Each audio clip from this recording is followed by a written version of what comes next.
Buhay Love City, nandito na naman kami. So, ito lang, sa sobrang pagod, ito lang yung nakayanan namin ngayong araw na to. So, lahat, nakita nyo naman kung gaano sila kapagod ngayong araw na to. Lalo na itong taong to, itong batang to, laging pagod yan. Masaya ka ba? Pero hindi na ako masaya, pero pinipilit ko maging masaya. Dahil sa buhay ngayon, kailangan natin na magkukwit ako. Buti na lang, nakita ko yun na sa susunod araw, 3 days off ako, okay lang.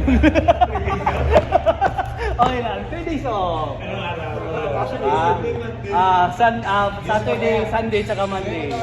Ha? Gawin natin yan.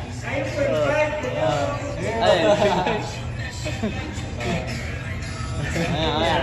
Dito, susutin natin ang bukas. Ha? Una yung taga-Palawan yan, di ba? Ginagawa niya ni Pastor, di ba? Gagawa niya yan? Oh, doon sa ano? Ginawa niya yan? Sa Walmart. Teka lang, tatayo muna ako. Pa-practice ko kasi parang sakit na yung puwet ko. At least, makikita niyo yung ebidensya, okay? Bawas ka na kanina? Ha? Hindi na. Bawas na ako eh. Okay na ako eh.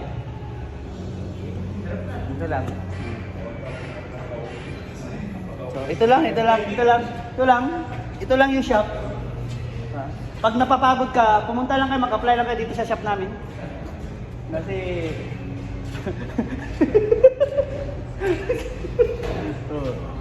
Buhay Love City. Ganun lang talaga. Wala tayong magawa. Ha? Summer na naman. Ayan, ito yung suspect. Isipin mo na lang, wala pang kaso na nagawa. Suspect na. Mag-vlog ka ng naka-ano ka? So, pasensya na. Sa susunod na naman na tambay. Okay, mga tambay? Oh,